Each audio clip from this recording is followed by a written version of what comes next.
ইফতারিতে কিন্তু সবাই চাইলে এইভাবে পরোটা রোলটাও রাখতে পারেন। আসলে এই পরোটা রোলগুলো কিন্তু একটা অথবা দুইটা খেলেও বেশ পেট ভরে যায় আর সবাই পছন্দ করে। এটা আসলে বড় ছোট সবাই। যাই হোক, চলেন তাহলে আমি পরোটাটা কীভাবে বানাচ্ছি সেটা দেখাই প্রথমে। এখানে আমি আটা দিয়েই বানাচ্ছি। আমার কাছে আটা দিয়ে পরোটা খুব ভালো লাগে।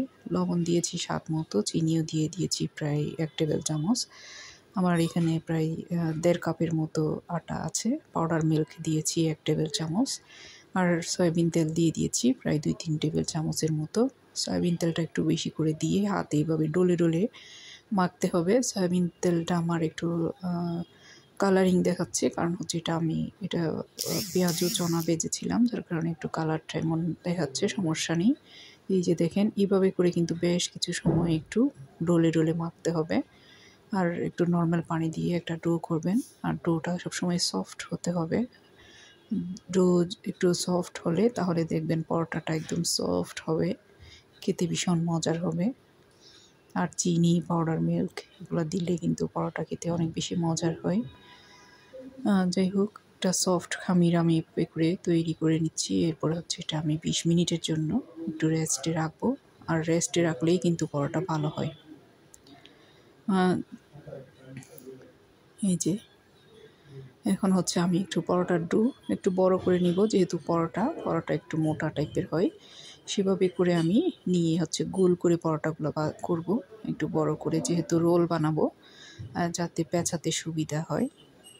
খুব সুন্দর করে এভাবে করে আমি একটু ঘুরিয়ে একটা ডো করে নিলাম। আর একটুখানি আটা দিয়ে আমি একটা গোল পরোটা রেডি করতেছি। আসলে আটা দিয়ে আমার কাছে পরোটা খুবই ভালো লাগে। অনেকে ময়দা দিয়ে করেন, আমার মনে হয় ময়দার চেয়ে আটাটা অনেক ভালো। আর ময়দা কিন্তু সহজে হজম হয় না। ময়দা খুব কম খাওয়ার ট্রাই করবেন।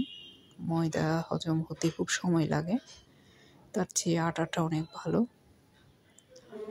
এই যে এইভাবে করে আমি একটা করে পরোটা বেলে নিয়েছি। প্রথমে কিন্তু সেঁকে নিব। আপনারা পরোটা যখনই বানাবেন প্রথমে একটু হালকা করে সেঁকে নেবেন, তাহলে তেলটাও কম লাগে আর পরোটা কিন্তু ভাজাটা খুবই সুন্দর হয়, সফট হয়। এপিট ওপিট একটু সেঁকে নিয়ে তারপর হচ্ছে আমি হালকা তেলে পরোটাগুলো একটু ভেজে নেব।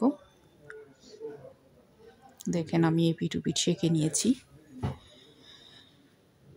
আর অল্প তেলে ভেজে নিব, খুব বেশি তেল দেব না। চারপাশে একটু করে তেল দিয়ে দিয়েছি,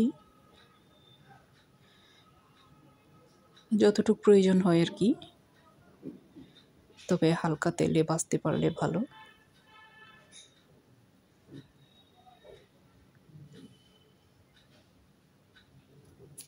এপিট ওপিট সুন্দর করে একটু চেপে চেপে আমি ভেজে নিচ্ছি।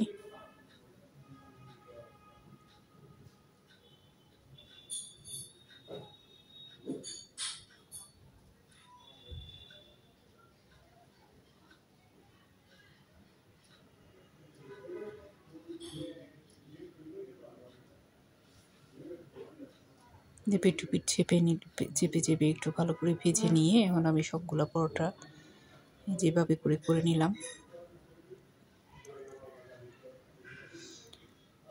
আর হচ্ছে এখন আমি এই যে চিকেনের যে কিমা সেটা রেডি করে নিচ্ছি। চিকেন বুকের মাংস নিয়েছি। এখানে হচ্ছে গরম মশলা দিয়েছি, আর জিরা গুঁড়া, মরিচের গুঁড়া, লবণ, আর এখানে আমি আদা রসুনের পেস্ট দেব, একটুখানি গরম মশলাও দিয়ে দিব। আসলে খুবই সহজ এই রেসিপিগুলা, আমার কাছে খুবই সহজ মনে হয়। আর টমেটো সস দিয়েছি আমি। এরপরে দিয়ে দিব ভিনেগার অথবা টক দই দিতে পারেন, কিংবা লেবু রস দিতে পারেন একটু সফট হওয়ার জন্য, যদিও বা বুকের মাংসগুলো খুবই সফট থাকে। খুব ভালো করে এভাবে ম্যারিনেট করে আমি 20 মিনিট সেট করে রেখে দিব। এরপরে হচ্ছে আমি তেলের মধ্যে ভেজে নিব।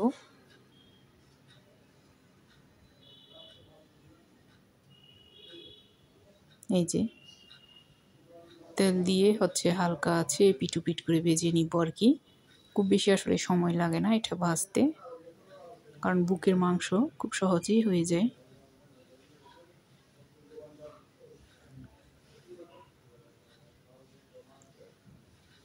একদম হালকা আছে, আপনারা চাইলে ঢাকনা দিয়ে একটু ঢেকেও রান্না করতে পারেন।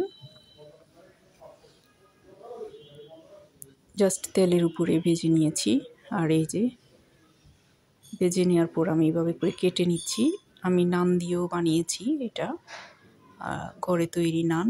এটাও আমি রেসিপি দিয়ে দিব, আমার নানটা আমি কিভাবে করে তৈরি করি। দেখেন কি সুন্দর নান করেছিলাম, এটা দিয়েও করেছি। আর আজকে যেহেতু পরোটা দিয়ে দেখাবো, আমি নানের রেসিপিটা করিনি, তবে নান দিয়েও যে করা যায় সেটাও একটু দেখিয়ে দিচ্ছি। বাসায় তৈরি নান, আপনারা চাইলে এইভাবে নান দিয়েও করতে পারেন। এই যে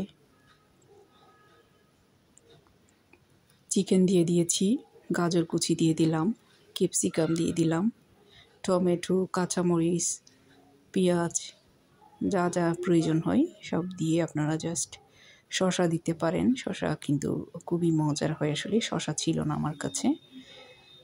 এভাবে করে জাস্ট মায়োনিজ স্প্রেড করে এই সমস্ত খাবারগুলো, সবজিগুলো দিয়ে পরিবেশন করলেই হয়ে যাবে।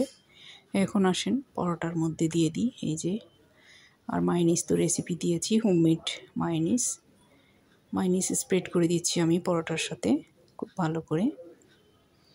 এত বেশি পছন্দ করে আসলে বাচ্চারা বড়রা সবাই এই খাবারগুলো। এগুলো কিনে না খেয়ে বাসায় তৈরি করে খেলে কিন্তু অনেকই মজারও হয়, স্বাস্থ্যসম্মত হয়। এই যে মায়োনিজ স্প্রেড করে চিকেন, ক্যাপসিকাম, শসা, টমেটো, কাঁচামরিচ, গাজর, পেঁয়াজ, যার হাতে যেটা আছে সেটা দিয়ে জাস্ট এভাবে একটু মুড়িয়ে নিলেই কিন্তু রেডি হয়ে যায় পরোটা রোল কিংবা নান রুটি দিয়ে। এই যে দেখেন কত সুন্দর করে হয়ে গিয়েছে। আপনারা শর্মা পরোটা দিয়েও বানাতে পারেন, নান দিয়েও বানাতে পারেন, কোনো সমস্যা নেই। সব রকমই বানাতে পারেন, তবে খেতে যেভাবেই বানান না কেন অনেক বেশি মজার হয়।